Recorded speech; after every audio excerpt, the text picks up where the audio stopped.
masa ketakutan. Tahun 2020 takut. 21 pun banyak yang ketakutan. Kalau orang tidak takut, tidak normal. Tapi yang ketakutan itulah yang benar normal apa itu. Karena di dalam 2 Timotius 1 ayat 7, Tuhan tidak memberikan roh ketakutan. Dengan adanya sekarang ini barusan corona jadi ditakutin, terus pesawat jatuh lagi, aduh. Makanya itu saya selalu katakan, mati tidak perlu konsep, sehat pun bisa mati. Gitu. Makanya itu kita jangan ketakutan. Jadi tidak di dalam Yesaya 30 ayat 15-16, bertobatlah dan diam, kamu akan diselamatkan. Amin.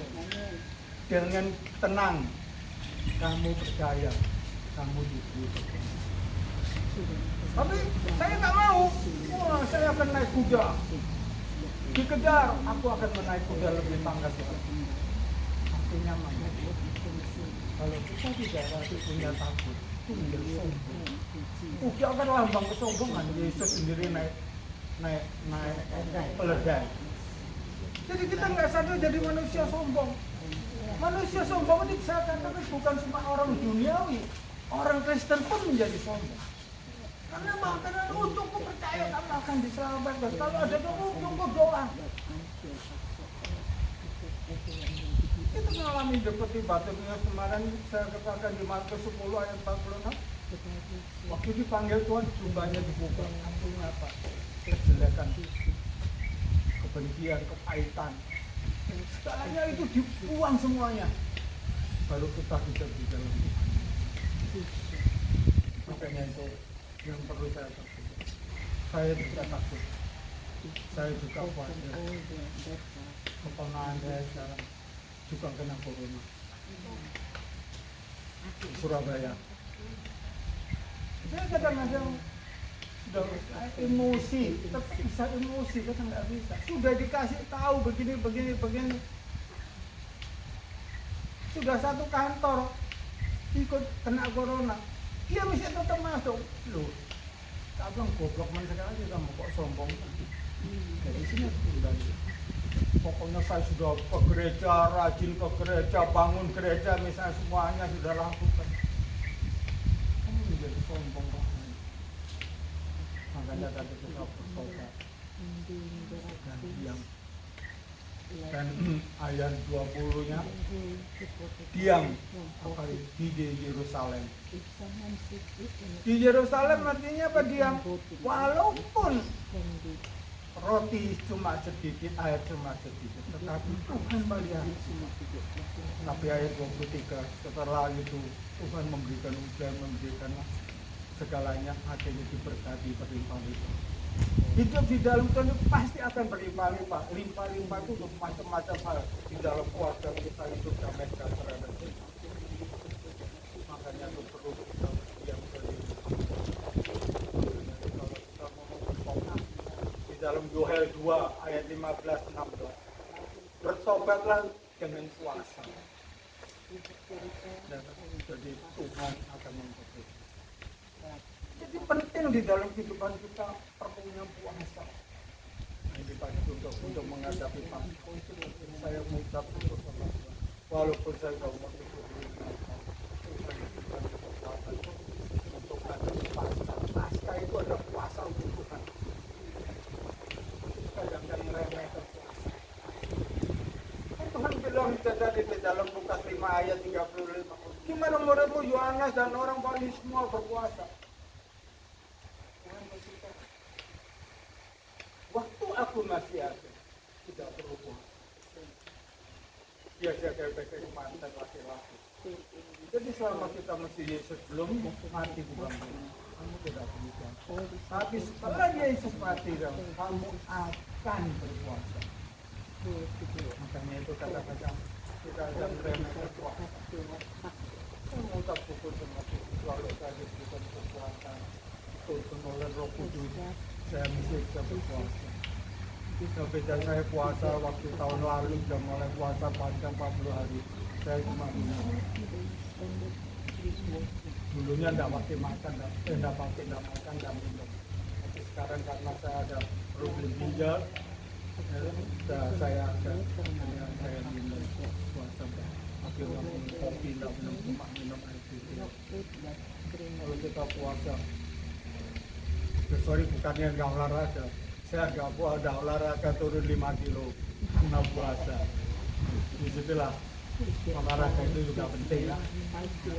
Itu makanya itu puasa itu penting. Makanya itu di dalam Lukas 5 di mana waktu Yesus berjalan-jalan di Galilea, dia melihat Petrus. Petrus itu murid yang sombong. Kenapa saya bacakan Petrus itu, saya anggap dia paling sombong. Waktu di malam itu di ayat 5 yang ditanyai, adalah Paul enggak semalam suntuk saya tidak mendapat ikan. Oke, Petrus. Karena Tuhan yang suruh, aku akan melakukan. Dia sombong dia itu, dia merasa uang dia pagi hari waktu perahunya dipakai Tuhan, kehidupannya dipakai perahu itu lambang kehidupan dipakai Tuhan. Pasti ada berkat. Kalau dia taat, kalau dia taat, akhirnya menengah sedikit aku akan mendapat. Akhirnya Petrus mendapat ikan banyak sekali sampai 2 perahu. Kalau dia serakah mati langsung itu perahu. Panggil teman-temannya dia. Tapi ayat 35 itu Petrus akhirnya melakukan puasa. Makanya kalau kita ngomong puasa, kita kadang-kadang meremehkan puasa. Di Hakim 20, di mana waktu kita mengalami satu percobaan yang besar, yaitu adalah orang Israel. Waktu itu dia mau perang sama suku Benyamin. Suku Benyamin itu punya 700 orang seperti Daud. Artinya apa? Daud itu sekali nembak, satu rambut pun tidak luput. Tapi Benyamin itu punya suku prajurit 700 orang seperti Daud. Bayangkan perang dengan dia, sekali perang 25.000 mati. Oh, terus gitu dia bangkit lagi, mundur lagi, dia perang lagi kedua, mati lagi 20.000 lebih mati. Akhirnya Israel berdoa dan puasa. Itu tuh di Hakim-Hakim 20 ayat 16 sampai 26. Dia 26 itu dia langsung doa dan puasa. Akhirnya Tuhan berbicara. Tuhan kacaukan pikiran orang-orang Benyamin sehingga dia tidak bisa menembak. Bicara Tuhan. Karena kita ngomong kenapa kita ngomong dia di Yerusalem. Yerusalem itu adalah tempat Tuhan. Orang kalau hidup yang mau nyerang Yerusalem pemerintah, bukan tentara Yerusalem yang kuat, tentara Allah yang menyerang. Kita dibela. Kalau kita mau hidup di dalam Yerusalem, kita hidup di dalam Yerusalem. Artinya apa? Kalau kita hidup di dalam Tuhan, Tuhan itu akan membela kita. Kita tidak perlu lagi ketakutan. Kita nggak bisa cuma ngomong percaya, tapi kalau kita Yerusalem itu artinya gereja kita penting di dalam kehidupan kita. Kita harus peduli dengan gereja kita. Walaupun tadi ngomong apa itu hanya roti sedikit, biarpun kita mau peduli dengan gereja, walaupun memberikan persembahan sedikit, 2 peser per bulan. Tapi yang makin merasa kalau ada orang yang ngomong setia di gereja tapi tidak usah ada pemberian juga, itu yang konyol. Ngomongnya nanti pasti akan diselamatkan. Kita enggak lupa bahwa beriman tambah perbuatan itu. Apa yang kita perlu lakukan? Bahkan satu firman juga perlu. Kita mau gereja, kita bangun gereja, kita peduli dengan hamba Tuhan penginjil. Tapi kita meremehkan firman. Amsal 13 ayat 2. Siapa yang meremehkan Tuhan? Firman menabung kita. itu kadang mengucap syukur kalau kita baca firman itu di dalam, kalau kita puasa itu Matius sampai Wahyu itu 40 hari selesai. Itu saya mulai tahun lalu itu saya puasa bacanya Matius sampai Wahyu itu 40 hari selesai loh. Kudus yang memberikan kita nggak bisa cuma percaya kita harus diselamatkan. 1 Petrus 4 ayat 5 Tuhan itu minta pertanggungjawaban kita. Tuhan dengan kemurahan Tuhan kali kasih karunia, kalau kita sekarang ini boleh hidup ya, kita bisa bangga, kita memberikan kesehatan kalau Tuhan, kita harus memberikan pertanggungjawaban. Ayat 17:8 ayat 17 sampai 8 nanti akan kita menghadapi orang-orang kita ini, semua ini, saya dan saudara semua orangnya para itu akan dihakimi dulu, dimintai pertanggungjawaban. Ayat 18 bilang, Pak, ini jadi orang yang di dalam Tuhan itu dihakimi dulu. Kata-katanya apa? Orang yang benar hampir tidak diselamatkan. Bayangkan kata-kata itu. Ayat 18 dia menandakan orang fasik, orang yang berdosa. Karena orang yang benar aja sudah setia di gereja, kita berdoa.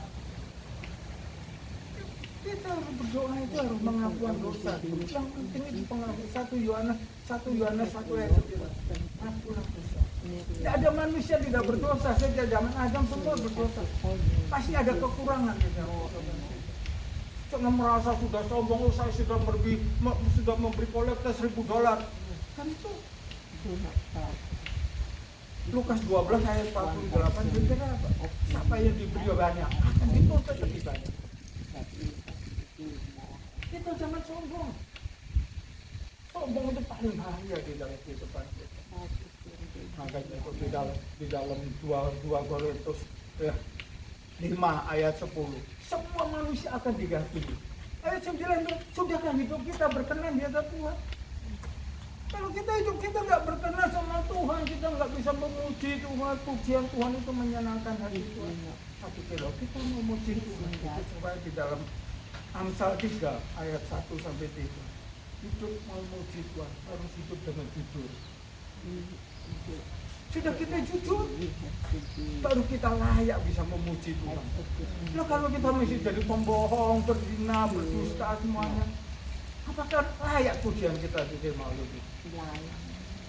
Makanya itu minta ampun. Seperti Petrus tadi, waktu dia bilang, Tuhan pergilah sekali. Kenapa Petrus ngomong begitu? Itu tadi karena Petrus ngomong, aku nggak layak, aku orang yang berdosa. Itulah dia sombong. Makanya itu di dalam kita diselamati, dikasih, diampuni. Seperti Petrus walaupun dosa begitu sombong, Tuhan itu mengasihi kita diampuni. Makanya kita bertobat. Tuhan akan mengampuni.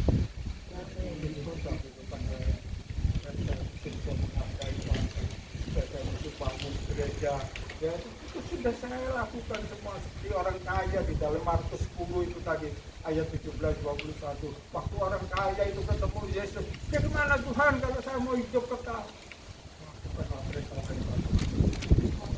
Tapi dia belum, sejak muda aku sudah melakukan tuh perintah-perintah itu. Tapi karena Tuhan yang maha tahu, maka dia kaya itu pelit. Dia pokoknya gereja sudah penting. Ini jawaban Yesus, jual hartamu barulah Tuhan. Itu kita Petrus waktu dia dapat ikan, semua teman-temannya takjub melihat ikan, tapi Petrus datang untuk sujud menyembah ikan, semua ditinggalkan. Itu juga orang kaya yang sombong karena dia cinta uang. Makanya di dalam 1 Petrus 6 ayat 9, cinta uang adalah akar dari segala kejahatan. Makanya cintailah Tuhan, jangan cinta uang. Kita diberkati, jangan kita dikuasai oleh berkat, tapi kita menguasai berkat. Ya, itulah pembentukan kita. Kita bisa berkumpul, kita bisa happy di sini, kita dikasih. Kita lihat Indonesia. Aduh, lihat Indonesia di desa, macam batuan di desa. Apalagi tidak ada gereja yang tidak boleh persekutuan. Gimana bagaimana? Gereja dibangun bukan orang kaya. Orang kaya tidak bisa membangun gereja, tapi orang yang beriman yang betul, yang itu orang yang membangun gereja. Kita nggak bisa main sama Tuhan. Saya mengucap Tuhan. Kalau Tuhan sudah pelihara hidup saya, keluarga, anak-anak, semua itu tadi. Kita ini adalah orang tua, tabur Tuhan. Apa yang kita tabur di dalam orang tua akan tuai. Siapa yang nuai? Anak cucu kita nanti. Kasihan menderita anak cucu kita. Ya. Hati-hati, bertobat. Tuhan akan memberkati, mengasihi dan mengampuni. Tuhan berkati.